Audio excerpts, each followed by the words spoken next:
Bonjour à tous. Ravi de vous retrouver aujourd'hui pour ce webinaire sur la dématérialisation Deltic, l'amélioration, la simplification des flux fournisseurs notamment, sur lesquels on va s'attarder plus particulièrement aujourd'hui.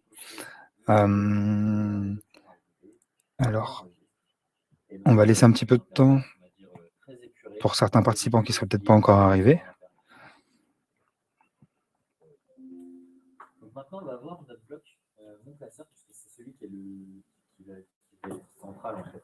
Là, globalement, je vous ai expliqué plein de choses pour le moment sur la recherche, sur visuellement ce qu'on a. Mais au quotidien, bonjour Thibaut. Bonjour Laurine. Sur ce bloc. Bonjour Baptiste et Audrine. Quand on dépose des documents, la première chose que on va chercher à faire, c'est indexer les documents. Donc on a déposé des documents. Alors du coup, oui. Ouais, vas-y. Pardon. Bon, on va attendre encore une ou deux petites minutes. Oui, la partie. Alors la partie comptable, on va voir comment la remplir. Histoire de laisser les derniers retardataires arriver tranquillement sur le webinaire.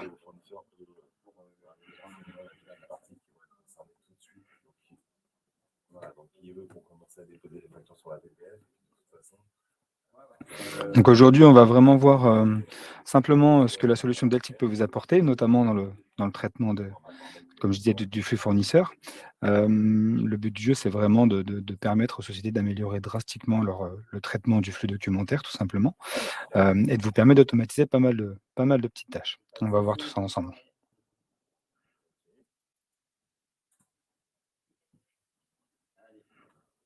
Donc du coup, la première chose qu'on va chercher à faire, ça va être l'indexation des documents. Mes collègues ont déposé des documents, moi j'en ai déposé, etc. Donc ça fait qu'au final, il y a 3 documents à indexer.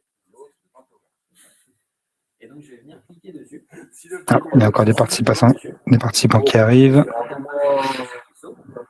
L'interface d'indexation, elle me dit que j'ai 3 documents. Les 3 documents sont visibles tout en bas. Donc je peux passer d'un document à l'autre sans problème. J'ai mon document qui est au milieu, qui est très visuel, que je peux consulter, descendre, si j'ai plein de pages, je peux tirer en bas, des pages sur la gauche, etc. Bon, on va commencer. Alors, n'hésitez pas à profiter du chat pour poser des questions. Si vous avez quelconque interrogation, n'hésitez pas. N'hésitez pas vraiment à interagir, justement. Le chat est fait pour ça. Il faut vraiment que ce soit quelque chose de participatif, si ce sera plus sympa pour tout le monde. Donc, justement, aujourd'hui, on va aborder donc la partie donc fournisseurs, donc pour les dernières personnes qui sont arrivées. Le traitement des flux fournisseurs, en fait, qui peut être assez problématique parfois. Donc je vais vous faire voir un petit peu, on va diviser ça en plusieurs parties, vous allez voir, ça va être assez sympa. Dans un premier temps, je vais vous présenter tout simplement Deltic, notre société, notre structure. Aujourd'hui, Deltic, c'est une société donc, qui vous propose des outils de dématérialisation. Notre credo, c'est vraiment de rendre simple le complexe. On va pouvoir vous apporter des conseils sur la mise en place de solutions de dématérialisation. Et le but du jeu chez nous, c'est vraiment de regrouper toutes les compétences pour qu'on puisse vous accompagner sur un projet de démat de A à Z. Donc, on a vraiment plusieurs équipes qui vont regrouper toutes les compétences nécessaires, telles que des capacités d'audit, la gestion de projet, développement, planification, surtout aussi la mise en place stratégique. Et après, bien évidemment, sur la partie plus tech, mise en place, l'installation, la formation et l'assistance technique. C'est vraiment très important pour nous. Bonjour Céline.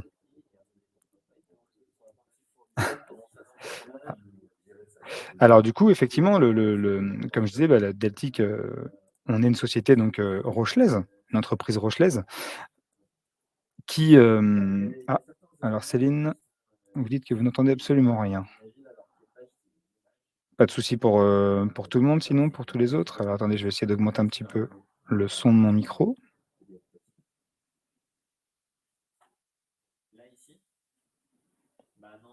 Ah. Alors Céline, c'est peut-être un petit souci de son chez vous.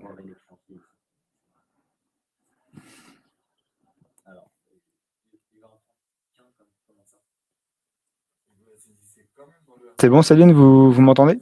C'est pas oui, directement dans le Alors, des chantiers, oui, c'est clair que là, le D apostrophe, voilà. Effectivement, c'est un mot composé. Ok, bon, bah, je vais continuer, hein. Céline, n'hésitez pas si vous avez le moindre souci. Donc oui, je disais, Deltic est une société rochelaise donc qui fête ses 10 ans d'existence cette année, en 2023. Donc ça fait 10 ans que nous ne proposons que de la dématérialisation, uniquement des outils de démat, des logiciels qu'on déploie partout en France. Aujourd'hui, avec 35 collaborateurs auprès de 1000 clients.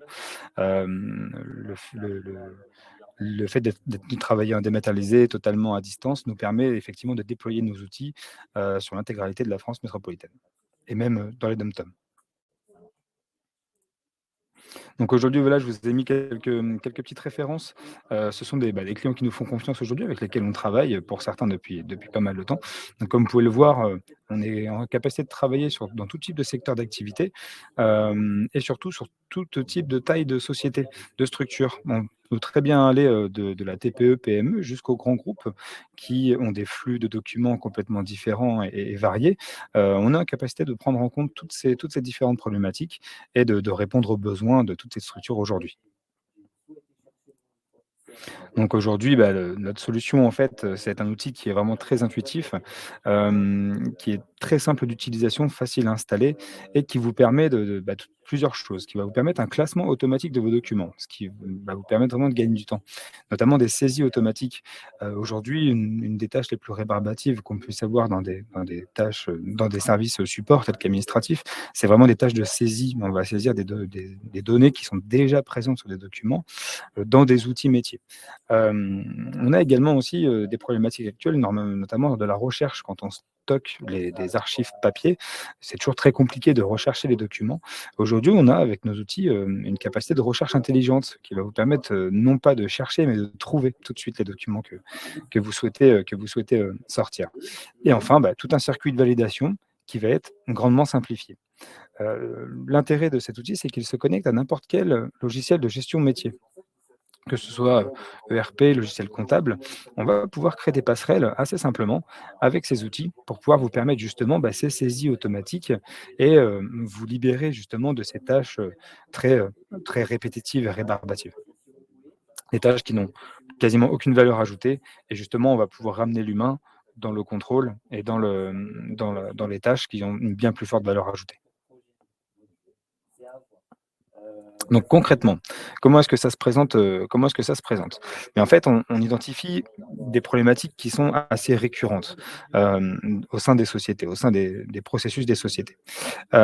Aujourd'hui, lorsque vous traitez un flux fournisseur, vous avez plusieurs problématiques qui vont se proposer à vous. C'est qu'en règle générale, il est assez compliqué, fastidieux de récupérer les factures, de les centraliser, notamment dans le cadre de sociétés qui auraient plusieurs structures, plusieurs agences. Il faut tout centraliser, il faut que les équipes travaillent bien entre elles, il faut une transmission de documents par mail, par bannette, par papier. Enfin, c'est assez complexe et en fait, ça allonge grandement le temps de traitement du document. Notre outil va vous permettre une récupération et un classement automatique.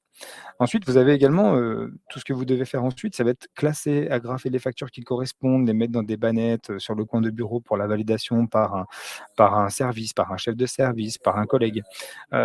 Toutes ces étapes, effectivement, sont également fastidieuses car elles font suite à la centralisation et ce sont des tâches qui sont, très souvent faites de façon manuelle. Ensuite, mais vous avez toutes les tâches de saisie. Saisie manuelle des factures dans les logiciels de compta, dans le CRM, dans le RP, dans les outils métiers. Et où là, en fait, également, vous avez, une fois centralisation faite, bah, vous avez simplement une tâche de saisie de données qui sont déjà existantes. Et enfin, eh bien, signer à la main, renvoi en compta pour le paiement, tout ce qui va être la validation des BAP, des bons à payer, des qui sont pareil, des tâches qui sont faites manuellement avec transmission de documents, récupération des documents qui peuvent parfois être assez fastidieuses. Et ben, nous, justement, on amène pas mal de solutions pour toutes ces problématiques, notamment dans un premier temps, la récupération et le classement automatique de vos factures. Nos outils sont en capacité aujourd'hui de récupérer, automatiquement 80-90 des factures fournisseurs que vous recevez. Quand elles arrivent par mail, ou quand vous devez aller notamment les chercher sur des espaces clients, par exemple. On a également après, une méthode de recherche intelligente qui vous permet de récupérer un document via une recherche en moyenne en 4 secondes, ce qui est vraiment très court et qui vous permet de, comme je disais tout à l'heure, hein, vous ne cherchez plus l'information, vous la trouvez. Ensuite, vous avez une saisie automatique qui est possible, un export qui va être, réalisable vers un outil comptable ou vers un ERP, vers un outil métier, ce qui va vous permettre justement de vous libérer de cette tâche de saisie. Et enfin, un circuit de validation, paramétré, automatisé et rapide qui va vous permettre d'accélérer grandement la circulation des documents, le flux documentaire au sein de la structure. En bref, bah, vous gagnez du temps parce que clairement, sur chaque étape de traitement du document, vous allez avoir un gain de temps, notamment, à l'arrivée, donc plus d'impression, plus de centralisation, manuelle, tout ça est automatisé et à chaque étape du traitement du document, jusqu'à son traitement complet et son archivage, eh bien, vous gagnez du temps et c'est vraiment, pour nous, le plus important. Donc je vais vous présenter un petit peu, notre façon de travailler, c'est-à-dire qu'on va, généralement auditer, nos clients pour qu'on puisse bien comprendre leur processus et donc on va modéliser le processus du traitement, fournisseur qui est au sein de la structure. En règle générale, ces processus se présentent comme tels. Vous allez commencer par exemple avec la réception de vos documents, qui va se faire de façon manuelle. C'est-à-dire que vous allez sur votre boîte mail récupérer les factures, les imprimer. Vous avez également celles que vous recevez par courrier, pour celles pour lesquelles c'est encore le cas.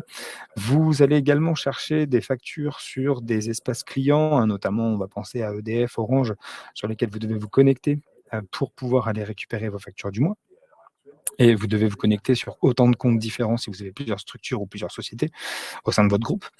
Et donc tout ça, bah, c'est une perte de temps.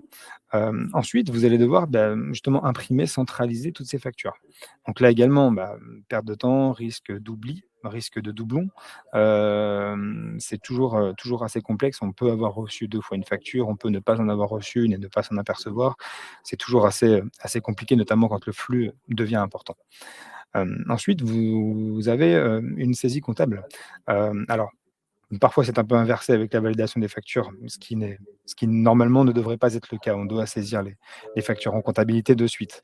Et donc là, c'est pareil, vous allez avoir une 1re transmission du document au service comptable notamment, qui va devoir saisir toutes ces factures à la main dans l'outil comptable ou notamment dans un ERP par exemple, dans le cas d'une spécificité métier. Et ensuite, vous allez avoir justement un circuit de validation. Donc on va pouvoir déterminer si la facture est en litige. Si elle est en litige, elle va être traitée peut-être par un autre service, donc elle doit être transmise. Elle va devoir revenir une fois le litige réglé. Le litige une fois réglé, peut-être que nous avons reçu par exemple un avoir qui va pouvoir, régler ça, ce qui va nous faire nous demander un réenvoi de documents auprès du service comptable qui va devoir refaire une saisie ensuite. Enfin, tout ce circuit est assez fastidieux. Ensuite, même une fois que la facture elle est validée et qu'elle est mise en paiement, eh bien, à la fin, on doit quand même l'archiver et donc effectivement, c'est chronophage, ça prend du temps et ça prend de la place car on va devoir archiver alors dans des bannettes, dans des classeurs, en fonction des méthodes, et des processus de chacun, mais c'est quelque chose qui prend du temps et de l'espace et qui est très chronophage et très rébarbatif comme tâche. Donc nous, ce qu'on propose, c'est justement de transformer ce processus, complet fournisseur, une fois mis en place d'un outil de dématérialisation en fait, on va le transformer, on va le simplifier et surtout le fluidifier. Il y avait toujours l'étape de réception des documents. Par contre, ce qui va se passer, c'est qu'en fait, là où on va gagner du temps, c'est dans l'indexation, dans le classement du document. Tous les documents, 80-90 des documents vont arriver automatiquement, dans l'outil de dématérialisation. Ce qui va vous permettre déjà de les centraliser très simplement et de les avoir à disposition avant de les classer. Pareil, le classement se fera également, quasi automatiquement, car en fait, l'outil, il est en capacité d'apprendre, votre façon de classer un document et quand vous allez avoir des factures d'un même fournisseur qui vont arriver, la récurrence de votre classement va apprendre à l'outil à le classer pour vous et il va vous proposer un classement que vous n'aurez plus qu'à valider. Ensuite, il y a vraiment, sur les cas, notamment les factures que vous continuez à recevoir par courrier, on va quand même pouvoir améliorer ce traitement également, car on va pouvoir scanner en masse un grand nombre de factures et pouvoir les incorporer à l'outil directement, de façon séparée, propre et rangée. Ensuite, bah, notamment ce qui se passe, hein, comme tout à l'heure, ça va être la saisie dans les outils, saisie comptable ou saisie, dans un ERP, par exemple. Là, en fait, l'outil, une fois que nous aurons fait le classement de notre document, Nous allons pouvoir en extraire des données et les exporter vers ces outils, directement pour une saisie automatique, sans qu'il y ait plus d'intervention manuelle, mis à part la validation de la totalité des écritures. Ensuite, effectivement, vous allez pouvoir mettre en place et paramétrer un circuit de validation sur lequel vous allez pouvoir faire intervenir un ou plusieurs valideurs successifs sans problème, où on va pouvoir vraiment déterminer des méthodes de transmission de factures en validation en fonction d'un montant, d'un service, d'un achat contrôlé ou de frais généraux, par exemple. Donc tout ça est vraiment paramétré au départ. Et ce paramétrage va pouvoir évoluer au fur et à mesure du temps dans l'outil, au vu des actions et des interventions qui seront faites et que l'outil apprendra à réitérer par la suite. Et enfin, la partie archivage. En fait, dès l'instant où le document arrive dans l'outil de démat et que vous le classez, que vous le rangez, eh bien, il est archivé avec une valeur légale, ce qui vous permet de ne plus avoir cette étape d'archivage à faire. Simplement, le document suit son circuit de validation et une fois qu'il est traité complètement, eh bien, il est naturellement archivé et accessible à tout moment via une recherche que vous pouvez effectuer directement au sein de l'outil. Donc pour ça, bah, justement, je vais vous faire voir, l'outil que nous proposons aujourd'hui, pour, dans 80 des cas sur de la dématérialisation de flux fournisseurs. C'est un outil qui s'appelle Zindoc, qui est développé en France par Sagesse Informatique aujourd'hui. Alors je vais vous partager mon écran.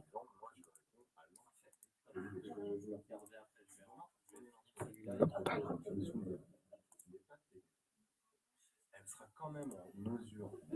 Alors est-ce que tout le monde voit bien mon écran? Pas de souci?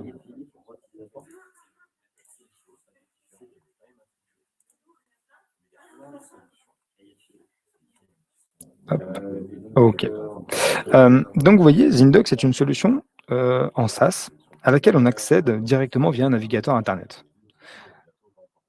Ah, je vois que Sylvain, vous ne voyez pas l'écran.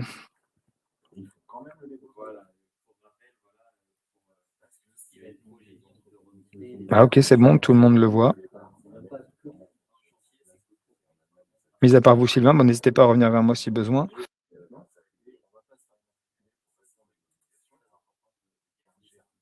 Hop. Donc, comme je disais, Zindoc, c'est une solution en SaaS, donc on accède directement en ligne sur un navigateur internet. Ça a plusieurs intérêts, notamment le fait que vous allez pouvoir y accéder de partout et via pas mal de périphériques différents, que ce soit un ordinateur portable, un téléphone, une tablette. Vous allez pouvoir y accéder et notamment pour vos équipes et vos collaborateurs qui vont être sur le terrain, qui vont être en déplacement, ils vont quand même pouvoir intervenir sur les documents à distance, notamment dans le cas du télétravail, ça peut être très intéressant également. Ça, donne également il y a aussi un aspect, maintenance, qui est amélioré parce qu'en fait, comme c'est une solution, à laquelle on accède à distance, dans le cas d'intervention nécessaire de la part d'un technicien, eh bien, ça peut être très rapide et totalement à distance. Vous n'avez pas besoin d'attendre un déplacement d'un technicien comme sur un logiciel qui est installé sur site. On va vraiment pouvoir intervenir à distance et très rapidement. Et enfin, le dernier aspect, sécurité et aspect légal, sur le stockage des données. Toutes les données que vous stockez dans l'outil de dématérialisation sont, stockées dans des data centers sécurisés, tiers 3 en France. Ce qui vous permet d'avoir vraiment toutes les sécurités et l'accessibilité aux données qui est garantie sur toute la durée du stockage et de l'hébergement des données. Donc on se connecte via un login et un mot de passe, qui vont vous permettre une gestion de droits également. C'est-à-dire que c'est vraiment un outil qui vous permet d'avoir, pour la partie administration, qui vous permet d'avoir, une gestion de droit totale. Vous allez pouvoir vraiment déterminer ce que fait ou ne fait pas, ce que voit ou ne voit pas un collaborateur auquel vous donnez un compte. Donc je me connecte et donc j'arrive directement sur mon armoire numérique. Donc une armoire numérique, se compose de plusieurs classeurs. Vous voyez, j'ai plusieurs classeurs disponibles. J'ai un espace de stockage qui est mutualisé sur toute l'armoire et je vais pouvoir, justement différencier pas mal de classeurs. Aujourd'hui, on va vraiment prendre l'aspect classeur fournisseur, le traitement du flux fournisseur.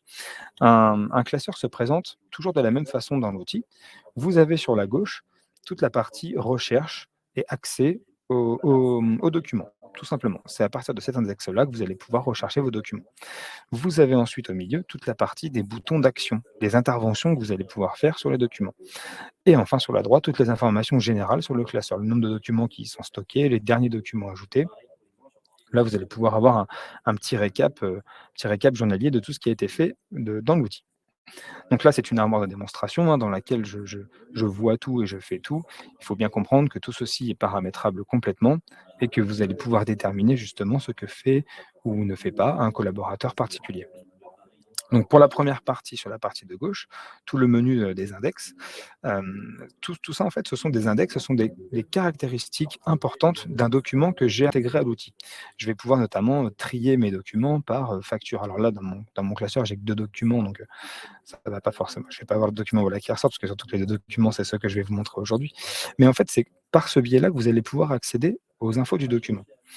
Ensuite, au milieu, c'est-à-dire que c'est là que je vais pouvoir agir vraiment sur le document et que je vais pouvoir travailler avec, de façon totalement dématérialisée. Quand les documents arrivent, pour qu'ils arrivent déjà, il faut que je les ai déposés. Alors pour ça, plusieurs moyens. Comme je vous l'ai dit tout à l'heure, on va pouvoir quand même automatiser une grande partie de ce traitement, de cette réception de documents. Ce qui va nous permettre en fait d'avoir les documents qui arrivent directement. J'arrive le matin et en fait là aujourd'hui j'ai 2 documents à classer. Ces documents, ils sont arrivés comment? Si j'ai un mail, par exemple, qui est paramétré au sein de ma société pour recevoir exclusivement les factures fournisseurs, je vais pouvoir lier ce mail à mon outil de démat et mon outil va aller directement me chercher toutes les pièces jointes et les incorporer pour que je puisse les classer directement sans aucune intervention manuelle. Également, on va pouvoir lier l'outil à des espaces clients, comme je disais tout à l'heure, hein, EDF, Orange, des choses comme ça, sur lequel en fait, il ira directement récupérer les nouvelles factures. Ça vous évite d'avoir à le faire. Vous allez pouvoir connecter autant d'espaces clients que nécessaire. On a plus de 500 espaces clients différents disponibles aujourd'hui. Enfin, si j'ai un document PDF sur mon ordinateur ou sur un serveur, je vais pouvoir aller le déposer directement via un glisser-déposer, tout simplement. Je peux également faire des dépôts par mail, hein. J'ai plusieurs mails sur lesquels je peux envoyer le document et que ça arrive directement. Et enfin, le dernière méthode, ça va être le scanner. On va pouvoir, notamment pour ce que vous recevez par papier, eh bien, paramétrer un scanner pour que tous les documents scannés en mode facture arrivent directement dans l'outil. Donc ensuite, ces documents arrivent à la première étape de leur traitement. Ils sont à classer, tout simplement. Donc je clique sur ma bannette, j'ai ma petite notification le matin qui me dit que j'ai deux documents à classer aujourd'hui, par exemple, et je vais tout simplement classer ces documents. Donc ce qui se passe, c'est que comme là, ce sont des documents qui arrivent pour la première fois, mon outil ne les connaît pas. Donc il ne me propose pas de préclassement. Je vais devoir lui apprendre à le faire. Donc je vais tout simplement, comme il y a une reconnaissance de caractère qui est faite par l'outil, je vais pouvoir tout simplement cliquer sur le document pour lui indiquer les champs. Type de document, c'est une facture. Je clique sur facture. Fournisseur, eh bien, je vais cliquer sur micro-info. La référence du document, le numéro de facture. Je vais cliquer dessus ici. La date du document. Le document date du 15 juillet. La date d'échéance, elle est au 15 août. Il m'a déjà reconnu les montants hors taxe TVA, TTC. Donc ça, j'ai simplement à vérifier que ce sont les bons montants. Donc pas de souci pour moi. Ensuite, je vais pouvoir justement indiquer un responsable de validation. Alors ça peut être quelque chose qui peut être paramétré, hein. Je peux paramétrer dans l'outil que toutes les factures micro-info sont validées par telle personne, de tel service. Comme ça me simplifie encore mon indexation. Là, dans notre cas de figure, je vais tout simplement me mettre en tant que valideur de la facture. Ensuite, je peux, à ce moment-là, alors ça peut être une étape qui va être séparée, ça peut être une étape qui suit l'indexation, je vais pouvoir faire ma pré-saisie comptable, mon imputation comptable qui va pouvoir commencer à ce moment-là. Tout simplement en sélectionnant les comptes. Alors là, c'est une armoire de démo, hein, j'ai vraiment des comptes de test. Je trouve mon compte de tiers, je vais sélectionner mon compte de charge et mon compte de TVA. Je n'ai pas forcément, là tout le plan comptable, hein. Le but du jeu pour, quand l'outil est présent chez vous, c'est qu'on importe votre plan comptable que vous avez à disposition et en fait, au fur et à mesure du temps que quand vous imputez des factures fournisseurs du même fournisseur, si vous avez une récurrence dans votre façon d'imputer comptablement, l'outil l'apprendra et va vous proposer une pré-saisie comptable. On a également la possibilité d'aller développer des axes analytiques, bien évidemment. En cliquant ici, vous allez pouvoir mettre un axe analytique, 1, 2, 3 axes, comme vous voulez, pas de souci, qu'on pourra exporter également lors de l'export des écritures comptables. Ah, je vois que Sylvain est en train de taper. Est-ce que vous avez retrouvé l'image, Sylvain?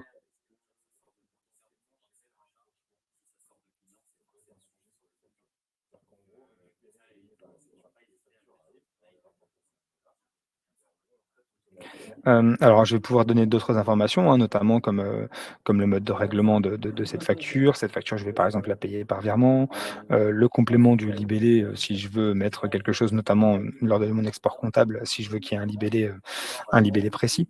Je vais pouvoir notamment en complément libellé, par exemple, remettre le numéro de la facture, hein, par exemple. Le logiciel pourra-t-il aller chercher des factures sur Chorus Pro ou d'autres PDP? Oui, bien sûr. Alors on abordera toute la partie facturation électronique, juste après la démonstration, si vous voulez bien, Sylvain. J'ai prévu une petite partie justement sur la facturation électronique et les échanges sur les plateformes. J'en parle juste après. Donc, on va pouvoir également, notamment sur ces plateformes, avoir une remontée du statut du paiement. Donc là, j'enregistre. Et là, ce que je viens de faire avec cette première facture, je viens de la classer. Comme je disais tout à l'heure, l'archivage, du coup, se fait à ce moment-là. Cette facture, elle est classée, elle est pré-saisie comptablement. Et surtout, je viens d'apprendre à mon outil à le faire pour les futures factures de ce fournisseur qui arriveraient. Au fur et à mesure, il va savoir où aller chercher les informations sur le document et il ira les trouver tout seul et me les proposer. Je n'aurai plus qu'à les valider. Donc, pareil pour ma facture Orange. Donc là, je vais passer dessus un peu plus rapidement pour qu'on puisse avancer sur notre démonstration. Alors, tac, fournisseur Orange, référence du document, elle est ici. La date du document, la date d'échéance. Donc, vous voyez, c'est vraiment très simple, c'est très intuitif, c'est vraiment quelque chose qu'on peut réaliser une fois qu'on est habitué en quelques secondes, ce qui vous permet, et là encore, je le fais vraiment manuellement de A à Z, hein, alors qu'en temps normal, c'est-à-dire qu'une fois que vous aurez reçu 2-3 factures Orange, c'est quelque chose qui se fera quasiment automatiquement. Donc, c'est vraiment quelque chose sur lequel on gagne du temps. Et donc là, mes 2 factures sont maintenant classées, archivées et elles sont prêtes à suivre chacune leur, circuit de validation, co qui va leur correspondre à chacune. Et donc justement, ce qui va se passer, c'est que les utilisateurs suivants vont être notifiés, justement de l'arrivée d'un document, à compléter, d'un document à valider, d'un document qui est en litige et vont pouvoir aller intervenir directement sur le document. Là, je vais notamment avoir, par exemple, une partie gestion comptable pour pouvoir préparer mes exports comptables. Ah, on est censé, exporter comptablement, enfin saisir comptablement, nos factures avant, des réceptions, c'est-à-dire avant tout circuit de validation, avant toute mise en place, d'une validation d'un litige ou quoi que ce soit.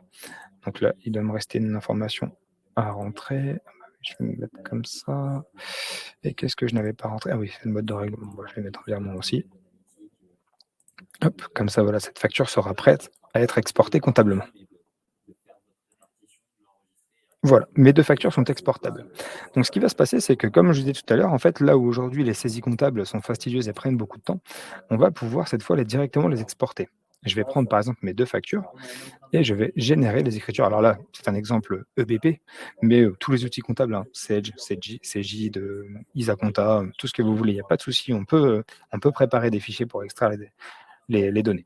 Et donc là, en fait, je vais pouvoir avoir un visu sur ma saisie comptable et je vais pouvoir faire une dernière vérification. Si les comptes utilisés sont bons, si les montants sont bons, si mon imputation, si mes axes analytiques sont bons, je vais pouvoir faire une dernière vérification, notamment de l'équilibre des écritures, hein, et enfin, valider l'export des données. Donc là, ça me propose un petit fichier d'export qui va pouvoir se retrouver automatiquement en compta, qui sera importé. Et surtout, ça va me marquer mes documents comme étant déjà exportés comptablement. Ce qui veut dire qu'à partir de maintenant, dans mon outil de dématérialisation, mes documents donc déjà ne sont plus exportables, ils ne me seront plus proposés à l'export comptable pour que je puisse éviter un doublon. Et puis surtout, ils seront identifiés clairement dans l'outil comme étant des documents déjà saisis comptablement. Quand je vais interroger mon document, il sera exporté, voilà, vous voyez, exporté le 25/7 à 11h29. Ce qui me permet d'avoir vraiment une traçabilité complète sur tous les documents. Hop. Ensuite, je vais pouvoir avoir mon circuit de validation qui va suivre. Je vais pouvoir intervenir sur le document, notamment que je vais devoir valider dans le cadre d'une commande sur laquelle on ferait une vérification, dans le cadre d'une simple vérification de la part d'un service, enfin, ou de la personne qui a réalisé la commande, par exemple. Alors cette validation, elle va pouvoir se faire, d'une façon qui va être assez sympa, assez intuitive. On va pouvoir poser un tampon sur le document, en fait, tout simplement pour qu'il puisse avancer dans son circuit. Bon, cette facture micro-info, pour moi, elle est bonne, j'ai pas de souci, je suis la personne qui est en charge de sa validation. Eh bien, je vais apposer un tampon, valide, tout simplement. Vous voyez, les tampons, on peut vraiment les personnaliser et les faire comme on veut. Et le gros intérêt de ces tampons, c'est qu'ils vont être visibles sur le document et surtout, ils sont horodatés et ils sont, nominatifs. On sait qui a posé ce tampon, à quelle heure. Et notamment sur mon document, j'ai accès à son historique, ici. C'est ce qui va vous permettre d'avoir une piste d'audit fiable. Lors d'un contrôle, vous allez pouvoir voir toutes les étapes du traitement du document. tout ce par quoi le document est passé. Et même si je retire mon tampon, même si j'en remets un autre, toutes ces étapes seront sauvegardées et vous permettent d'avoir vraiment une piste d'audit fiable lors d'un contrôle. Ce qui vous permet de vous affranchir de l'archivage papier. Vous êtes complètement dispensé du papier, vous pouvez garder tous vos éléments uniquement au format dématérialisé. Donc là, cette facture est valide, donc il n'y a pas grand-chose de plus à faire. Et ensuite, par exemple, pour cette deuxième facture, on va aller chercher un petit peu la complexité. Je vais la mettre en litige. Alors pareil, le paramétrage de la gestion du litige, c'est vous qui le faites. C'est-à-dire que si le litige il est géré par la même personne, ça va simplement bouger le document de Banette pour qu'il puisse vraiment l'identifier comme ayant un litige en cours et que je dois traiter, ou ça va pouvoir être transmis à un autre utilisateur qui va être lui en charge du litige en question et qui pourra être notifié, notamment via l'ajout d'une note qu'on va pouvoir mettre ici. Je peux mettre une note sur le document directement. Je vais taper une note, je vais expliquer pourquoi est-ce que je mets ce document en litige, par exemple. Mais j'ai également la possibilité d'avoir un chat documentaire dans lequel je vais pouvoir identifier l'un de mes collaborateurs. Je vais pouvoir, par exemple, dire à mon collègue Alexandre Baudon, alors je vais me mettre moi, comme ça je vais pouvoir vous faire voir la suite, que je mets ce document en litige. Et en fait, je vais avoir un petit chat comme ça qui va être lié à ce document et qui ne sera présent que sur ce document et qui ne concernera que les personnes qui seront notifiées. Voilà. Et donc là ensuite, mon document suit son circuit. Donc j'ai bien mon document en litige. Le document qui a été validé, lui, il a continué son circuit, il n'y a pas de souci. Il a été saisi comptablement et il a été validé, donc il est archivé, il est stocké. Et enfin, pour mon document qui est en litige et sur lequel j'ai un chat documentaire, vous voyez, j'ai une alerte notification. Je sais que j'ai un document sur lequel j'ai reçu un message sur un chat. Donc admettons que je suis une autre personne. Le but du jeu, c'est vraiment de vous faire voir la façon dont ça se passe pour tous les utilisateurs différents.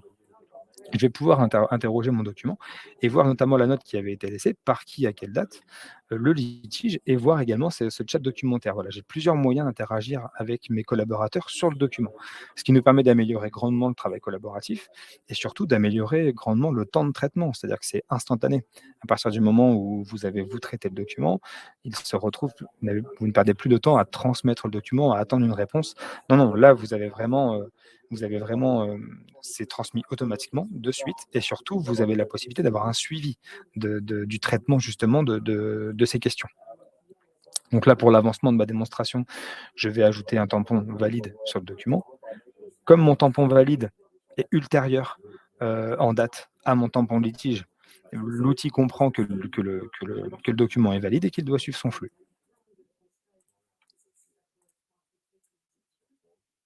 Et donc, je me retrouve avec, alors oui, alerte notification, j'avais oublié de la traiter.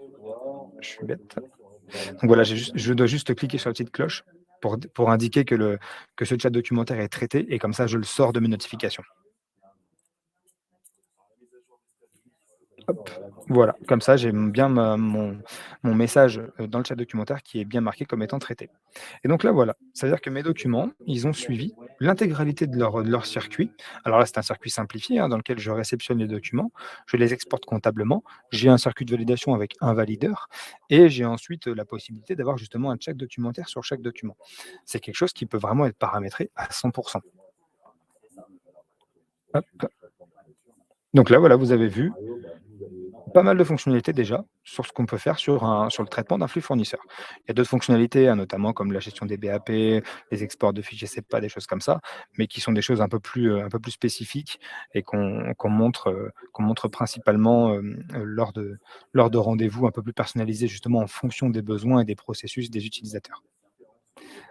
Alors, je vais justement arrêter le partage. Est-ce que vous avez des questions suite à cette petite démonstration?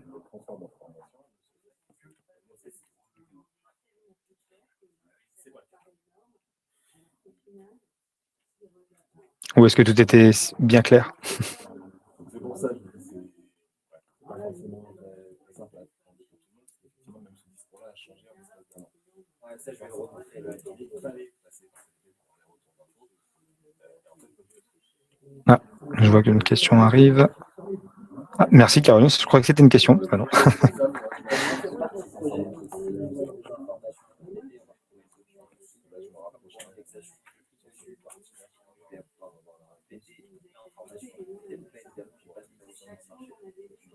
Non, Et je ne sais pas. c'est normal. Ça me fait de l'entendre. Après, c'est bon. Voilà, c'est pareil. On n'a pas la. Peut-on également faire le lien avec des bons de commande? Question de Céline. Alors oui, et ça faisait pas partie de la démonstration aujourd'hui, mais oui, on a complètement la possibilité, si vous voulez, d'importer en parallèle dans l'outil vos bons de commande et les factures fournisseurs qui vont arriver en conséquence. Et à partir du moment où on a une référence commune sur ces deux documents, qu'on peut les lier, c'est-à-dire que généralement ça va être le numéro de commande tout simplement, eh bien on va pouvoir même aller jusqu'à faire une comparaison globale du montant. Par exemple, dans un cas de figure, souvent, ce qui va se passer, c'est qu'on va émettre un bon de commande qui va porter un numéro de commande, qui va concerner pas mal d'articles, qui va avoir un certain montant. Et ça va nous être livré en 2 fois, ça va nous être facturé en 2 fois. Et bien, en fait, l'outil va mettre le bon de commande en attente de facture, tout simplement. Et en fait, quand les factures vont arriver, il va automatiquement les lier parce qu'il va retrouver la référence commune lors de l'indexation et vous permettre justement, lui, de faire le lien entre les deux et de faire une comparaison. Alors, comparaison partielle, si je suis facturé partiellement de ma commande, ou comparaison complète, lorsque l'intégralité des factures sont arrivées. Et en fonction justement des montants, si, on va pouvoir intervenir sur cette comparaison et valider, même si le montant n'est pas exactement le même, parce qu'on valide quand même la facturation comme ça, ou justement nous aider et nous assister pour la gestion d'un litige par la suite, dans le cas d'une surfacturation ou de la non-réception d'un élément, par exemple. Mais effectivement, c'est complètement possible. On a effectivement on peut paramétrer ce flux-là, ce circuit de validation-là, qui nous permet d'importer en parallèle bon de commande et facture et même d'aller jusqu'à la comparaison entre les deux.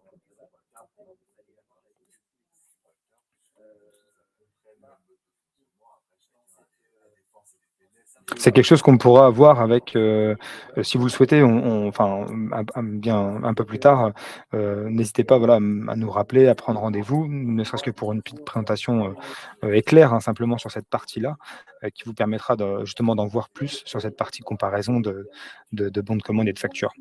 En règle générale, chez nos clients, en fait, ils peuvent avoir un sujet, mais on a souvent des moutons à 5 pattes, mais qui vont représenter 10-15 du flux, et 80 du flux passe complètement, est bon tout de suite, mais on est quand même obligé de passer dessus manuellement. Bien là, justement, cette comparaison de montants vous permet, de vous affranchir du traitement de ces 80 de commandes factures qui sont bons. Oui, Sylvain, c'est un logiciel en SaaS, accessible totalement en ligne, sur, smartphone, tablette, ordinateur portable, ordinateur fixe. À partir du moment où vous avez une connexion et quelque chose qui vous permet d'avoir un navigateur, vous pouvez y accéder. Et sur, smartphone, il y a même une application.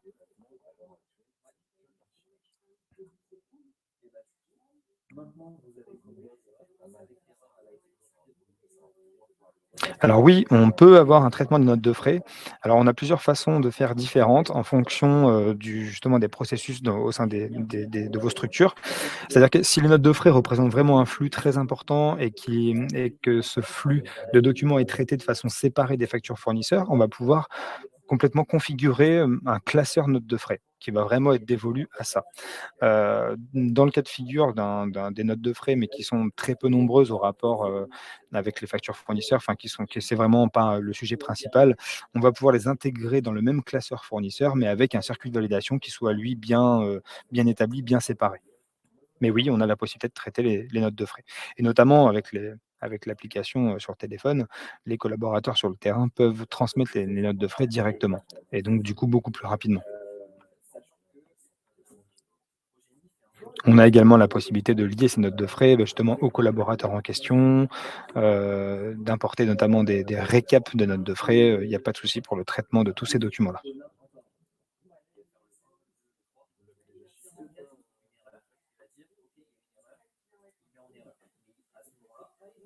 Oui, alors on peut prendre la photo des justificatifs. Alors le but du jeu, c'est pas forcément de les prendre en photo, notamment dans le cadre de l'utilisation de cet outil Zindoc, car en fait, comme je disais tout à l'heure, vous avez un hébergement qui est sécurisé tiers 3. Donc le but du jeu, c'est vraiment d'utiliser l'espace au mieux. Donc généralement, ce qu'on fait, c'est que sur tous les smartphones aujourd'hui, vous avez une fonction scan, hein, tout simplement, qui vous permet d'avoir un PDF directement du ticket de la note en question, et qui pèse bien moins lourd en termes de mégaoctets qu'une photo. Et donc simplement on scanne et on peut l'envoyer directement via l'application. Mais oui, dans les faits, c'est un peu ça.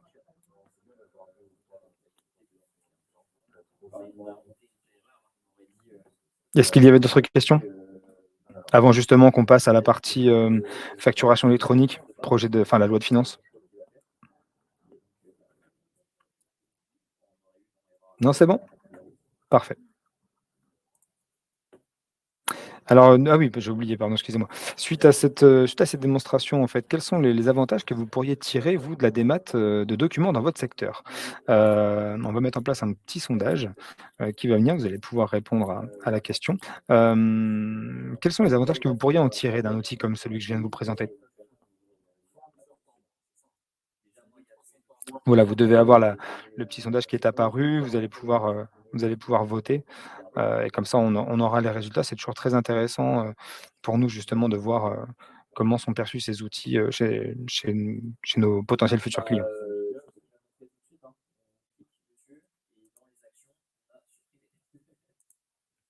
Tout simple. Ouais, c'est tout simple. Et si tu veux le faire sur plusieurs documents, c'est le même principe. C'est surtout OK, on a déjà pas mal de réponses. Bon, ce qui ressort, c'est quand même le gain de temps sur le traitement de documents, hein. Ce qui ressort dans presque la moitié des cas. Et après, en deuxième, on va dire la transmission et la validation des documents qui est simplifiée.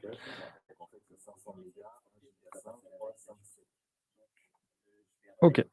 Bah, très intéressant parce qu'effectivement, comme on disait comme je disais au début de la présentation, hein, le but du jeu pour nous, c'est vraiment d'aller sur un gain de temps, et une efficacité accrue de vos services. En fait, souvent, ce qui se passe, les problématiques, c'est, la collaboration interservices. Les documents doivent suivre un flux qui les fait passer de service en service et sauf qu'à chaque fois, ce sont des intervenants qui doivent, récupérer les documents, les traiter, les retransmettre derrière, parfois sur une, deux, trois, quatre étapes en fonction des structures et de la façon dont les processus se passent au sein des sociétés. Donc effectivement, très souvent, il y a quand même une énorme perte de temps sur ces aspects-là et le simple fait de pouvoir les automatiser, les fluidifier, fait gagner un temps monstre. Donc oui, effectivement, on termine sur plus d'un tiers, donc gain de temps sur le traitement des documents, cités par 12 personnes et transmission et validation des documents simplifiés pour 8 personnes. Ensuite, on a revalorisation des tâches qui apparaît 5 fois et réduction des coûts administratifs qui apparaît 5 fois quand même. Et enfin, la sécurité des informations qui est renforcée, 3 fois. OK, bah, c'est parfait, c'est toujours très intéressant pour nous d'avoir justement vos retours sur la perception des outils et sur les gains potentiels. Mais effectivement, nous, chez Deltic, notre mantra, c'est vraiment d'aller chasser le temps, d'aller chercher du temps, pour vos équipes, pour pouvoir justement recentrer, les hommes et les femmes sur des tâches qui sont bien plus intéressantes, telles que du contrôle de gestion, des tâches qui ont une plus forte valeur ajoutée, plutôt que de passer l'essentiel de son temps sur des tâches qui n'ont pas de valeur ajoutée, qui sont rébarbatives. Donc ensuite, bah, on passe à la partie, facturation électronique obligatoire. Un vaste sujet qui arrive dès 2024, donc sur lequel, alors j'imagine que certains d'entre vous sont informés, certains autres peut-être pas. Alors justement, on va refaire un petit topo là-dessus, et je vais vous expliquer un petit peu comment ça va se passer. Donc déjà, dans un premier temps, bah, le calendrier. En fait, donc la loi de finances qui va, obliger toutes les sociétés à passer à la facturation électronique, a mis en place un calendrier qui est somme toute assez logique, hein, où en fait l'intégralité des sociétés, doivent être en capacité de réceptionner des factures électroniques dès 2024. Alors pour le 1er juillet 2024. Ça veut dire qu'il faut quand même être prêt, parce que, tous vos fournisseurs qui sont, eux, concernés par l'émission dès 2024, donc les grands comptes, vont, eux, à partir du 1er juillet 2024, uniquement envoyer leurs factures au format électronique. Alors, et surtout, après, c'est dès 2025. C'est-à-dire que tous vos fournisseurs qui seront des ETI, qui, eux, après, passeront à l'obligation d'émission en 1er janvier 2025, bah, vous allez devoir réceptionner au 1er janvier 2025 toutes les factures de vos fournisseurs grands comptes et de vos fournisseurs ETI sous le format électronique. Alors, sous le format électronique, ça veut dire qu'en fait, toutes ces factures seront déposées sur un portail de facturation. Hop. Sur le portail de facturation, en fait, sur lequel toutes les sociétés vont devoir réaliser 2 choses. L'invoicing. L'invoicing, ça va consister tout simplement à transmettre ou réceptionner des factures de manière dématérialisée via la plateforme publique de facturation, via la PPF. qui sera mise à disposition par l'État très bientôt et qui sera, comme vous en parliez tout à l'heure Sylvain, un petit peu, on va dire, construit comme Chorus Pro. Chorus Pro, aujourd'hui, pour ceux qui ne le savent pas, c'est une plateforme sur laquelle vous échangez des documents, donc des factures, avec les collectivités. Quand, en tant que société, vous facturez une collectivité ou quand vous êtes facturé par une collectivité, vous allez devoir déposer ou aller récupérer votre document sur la plateforme Chorus Pro aujourd'hui. Vous ne pouvez pas être payé par votre client mairie si vous n'avez pas déposé la facture sur Chorus Pro en ayant bien rempli tous les champs nécessaires pour que l'État puisse justement, lui, identifier la dépense et savoir sur quel compte l'imputer et pour pouvoir vous payer ensuite. Eh bien, ça va être comme ça pour l'intégralité des échanges B2B à terme, via une nouvelle plateforme qui sera la plateforme publique de facturation, qui n'a pas encore véritablement de nom, mais qui s'appelle pour l'instant la plateforme publique de facturation, sur laquelle, en tant que fournisseur, on ira déposer l'intégralité des factures clients à nos clients qu'on mettra dessus, et sur laquelle, en tant que client, nous devrons aller récupérer l'intégralité de nos factures fournisseurs, qui seront déposées dessus. Ensuite, vous avez également l'e-reporting, parce qu'effectivement, on n'est pas tenu à de la facturation électronique, notamment dans le cadre de clients particuliers. Il va bien falloir continuer à leur donner les factures. Par contre, toutes les informations de ces factures devront être quand même transmises à l'État, sur cette plateforme. Donc vous allez quand même devoir transmettre les données, globalisées, hein, mais de tout ce que vous avez facturé, de tout ce qui vous a été facturé dans le mois. Et ça, ça sera une obligation légale. Donc pour ça, l'État a mis en place, en fait, a modélisé ce qu'on appelle le modèle en Y, qui va concerner la grande majorité des sociétés. Pourquoi? Parce qu'en fait, à partir du moment où vous avez un certain flux, de documents, tout simplement mensuels, il sera extrêmement complexe, d'aller déposer à la main ces documents et d'aller les récupérer à la main. Ça va prendre énormément de temps, hein. Dès que vous allez passer les 30-40 documents mensuels, ça va commencer à devenir très, très complexe parce que vous allez vraiment devoir les déposer à un et vous allez devoir remplir tous les champs nécessaires à ce que le document soit identifié, sur la plateforme. Et en fait, l'État a fait le modèle en Y, notamment pour faire intervenir plusieurs partenaires possibles. Vous allez avoir les OD, les opérateurs de dématérialisation, et les PDP, les plateformes de dématérialisation partenaires. Alors, ce qui va se passer, en fait, c'est que vous allez devoir faire appel à un OD ou à un PDP ou à un OD qui sera également PDP pour pouvoir interagir avec cette plateforme de facturation. Vous allez, par exemple, alors dans le cadre de la démo que je vous ai faite aujourd'hui, quand vous allez, importer par exemple vos factures, fournisseurs, l'outil il aura directement été les chercher sur la plateforme de l'État, sans que vous n'ayez rien à faire vous. Le but du jeu pour lui, c'est d'aller récupérer toutes les factures qui vous sont adressées. Pourquoi? Parce qu'il va pouvoir aller les identifier parce qu'elles seront, vous allez avoir un annuaire en fait des sociétés qui va être référencé sur la plateforme et qui va permettre à l'outil de savoir quelles factures vous sont adressées à vous. Et notamment dans le cadre d'envoi de factures clients. Il va pouvoir, lui, aller les déposer directement sur cet outil pour que vos clients puissent aller les récupérer directement et qu'elles soient bien identifiées pour qu'il n'y ait pas d'erreur de traitement. Et donc ça, en fait, vous allez passer justement par un OD PDP qui va vous proposer un outil tel que celui que je vous ai montré tout à l'heure, qui va pour vous réaliser ces dépôts et ces réceptions de documents directement. Donc voilà, c'était pour répondre à votre question tout à l'heure, Sylvain. Aujourd'hui, effectivement, l'outil que je vous ai présenté, il est complètement compatible avec Chorus Pro. On le fait déjà avec Chorus Pro. Avec Chorus Pro, on est déjà en capacité d'aller déposer automatiquement les documents, d'avoir un statut justement mise à jour du document sur la plateforme et notamment d'aller réceptionner les factures qui vous sont adressées sur la plateforme. Donc ce sera le cas également pour la plateforme de facturation de l'État. Enfin, c'est qu'on est partenaire de la FNFE, enfin du FNFE, du Forum national de la facturation électronique. Ce qui nous permet d'avoir pas mal de contenu en fait. On est informé justement des derniers articles, des dernières actualités sur l'avancement de la loi de finances et sur les obligations liées à la facturation électronique. Et donc si vous souhaitez bénéficier de ces informations, n'hésitez pas à suivre notre page LinkedIn, hein, Deltic, directement sur LinkedIn, sur lequel vous aurez, toutes les informations, dans les posts réguliers, qui arriveront sur notre page directement. Deuxième petit sondage, où est-ce que vous en êtes, dans la mise en conformité à la facturation électronique obligatoire pour 2024? Est-ce que vous êtes, déjà informé? Pas encore? Est-ce que vous êtes en train justement de chercher des solutions? Comment ça se passe chez vous?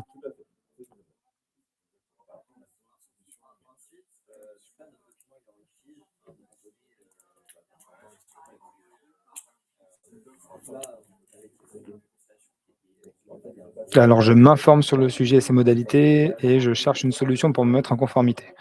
Donc, en grande majorité, je m'informe sur le sujet et sur ses modalités. Donc, en fait, il faut bien comprendre que, si vous voulez, ce calendrier, il est des obligations à partir de 2024. Il est, somme toute, enfin, il est logique dans le sens où tout le monde doit être en capacité de réceptionner des factures électroniques dès juillet 2024. Pourquoi? Parce que dès juillet 2024, il y aura certains fournisseurs qui auront, eux, l'obligation d'émettre leurs factures de façon électronique. Et en fait, au fur et à mesure de l'avancée du calendrier, il y aura de plus en plus de sociétés qui devront émettre leurs factures clients au format électronique, ce qui fait que vous, au fur et à mesure du temps, vous aurez de plus en plus de factures qui arriveront sur ce format-là, jusqu'en 2026, où là, l'intégralité des factures que vous recevrez seront au format électronique. Pour les factures fournisseurs en France, hein. Si vous avez des fournisseurs étrangers, ils ne passeront pas par cette plateforme de facturation. Donc effectivement, je m'informe sur le sujet et ses modalités pour 75 des cas. Effectivement, on est là pour ça. J'espère avoir identifié, quelques points intéressants et surtout, n'hésitez pas si vous avez des questions justement sur cette loi de facturation électronique. Si vous avez la moindre question, n'hésitez pas.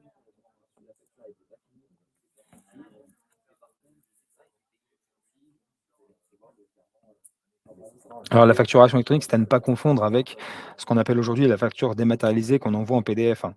Envoyer une facture PDF à un client via un mail, ce n'est pas une facture électronique au sens légal du terme. Hem, Ça sera quand même un peu plus complexe que ça.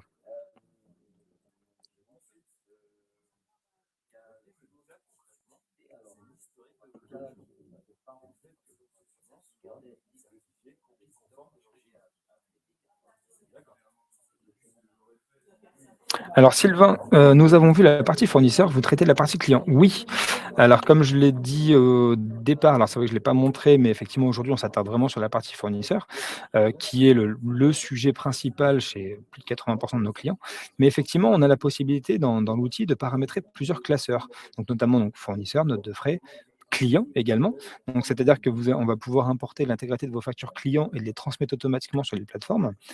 Quand les plateformes sont là. Aujourd'hui, on les transmet encore par mail via lien sécurisé à vos clients directement. Et notamment, l'apport de la partie client, c'est qu'on va pouvoir envoyer les factures via un lien sécurisé, ce qui va vous permettre d'avoir un retour sur la consultation de la facture et de vous permettre de suivre un circuit de relance, notamment, par exemple, de le paramétrer, de l'automatiser. Donc, effectivement, sur la partie client, on a également pas mal de possibilités, Sylvain, et c'est avec grand plaisir que je vous montrerai ça à l'occasion si vous le souhaitez. Jérôme, votre société a-t-elle l'agrément pour correspondre avec la plateforme publique? Alors les agréments, les immatriculations ne sont pas encore en place. C'est-à-dire qu'effectivement, comme vous le notez Jérôme, il va y avoir donc les PDP, si vous voulez, ce qu'on avait vu tout à l'heure sur le modèle Y où il y avait des OD, des opérateurs de dématérialisation et des PDP, des plateformes de dématérialisation partenaires. Les PDP ne sont pas encore identifiés. Pourquoi? Parce que l'État va ouvrir son service d'immatriculation qu'au troisième, quatrième trimestre. On pense que ça sera septembre-octobre, là, c'est ce qui avait été annoncé. Pendant lequel, en fait, des OD, des opérateurs de dématérialisation, vont pouvoir candidater et surtout, recevoir le cahier des charges que l'État va leur transmettre et qu'ils devront respecter pour être agréés PDP. Alors le fait d'être PDP, enfin peut apporter des choses supplémentaires, mais ce n'est pas une obligation. Un OD va pouvoir quand même interagir avec la PPF, va pouvoir quand même aller déposer les documents, aller les récupérer et vous assurer le traitement et le suivi, complet du document. Le PDP, c'est simplement, un OD qui va respecter complètement le cahier des charges prévu par l'État. Mais très sincèrement, si vous en respectez 95 et que vous n'êtes pas PDP, ça ne nous empêchera pas de travailler pour autant. La solution que je vous ai montrée, hein, Zindoc, par contre, elle s'engage, justement à respecter l'intégralité des normes et du cahier des charges de l'État. Donc Sylvain, oui, si vous êtes intéressé, avec grand plaisir. On échangera, suite au webinaire, je reviendrai vers vous, vous revenez vers moi, il n'y a pas de souci, puis on pourra se caler un rendez-vous, prochainement et je vous ferai une démonstration, bien plus complète, sur les aspects, les fonctionnalités que vous souhaitez. Mais de rien, Jérôme, oui, j'espère avoir répondu à votre question et comme Sylvain, hein, si vous avez besoin d'informations complémentaires, si vous souhaitez voir des fonctionnalités en plus, n'hésitez pas, tout simplement à revenir vers moi par la suite, à la suite de ce webinaire et je me ferai un plaisir de vous démontrer un petit peu tout ce que l'outil, peut faire.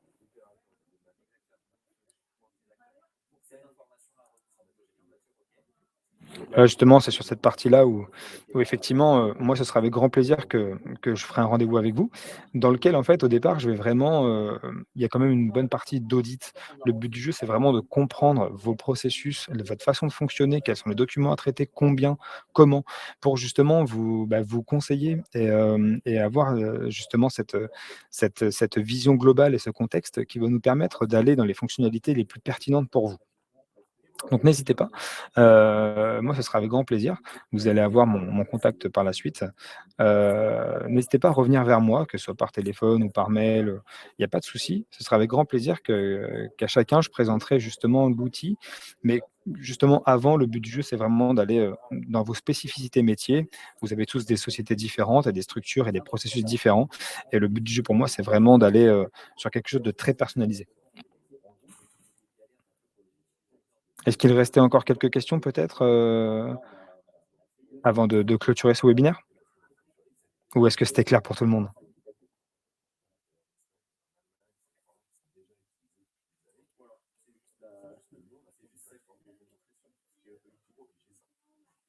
Bon. Ah, je vois que quelqu'un est en train de taper. Bah, là, pour le coup, oui, une note, elle passeront par des prestataires. Je mettrai l'infographie dans le mail que je vais vous envoyer. Mais oui, donc dans tous les cas, eux rempliront. Moi, je vous dis, je suis juste curieux de retrouver l'info, de voir l'info pour avoir cette réponse-là. OK, bah, s'il n'y a pas de questions supplémentaires, on arrive à la fin de ce webinaire. Je vous remercie de votre attention, je vous remercie d'avoir participé et pour certains qui souhaiteraient des infos supplémentaires, un rendez-vous, à très bientôt, ce sera avec grand plaisir. Et n'hésitez pas à revenir vers moi, vers Deltic pour qu'on puisse justement vous réaliser cet audit, gratuit, et prendre connaissance un petit peu de vos processus, pour pouvoir avancer sur un éventuel projet de démat. Merci à tous et à très bientôt. Au revoir.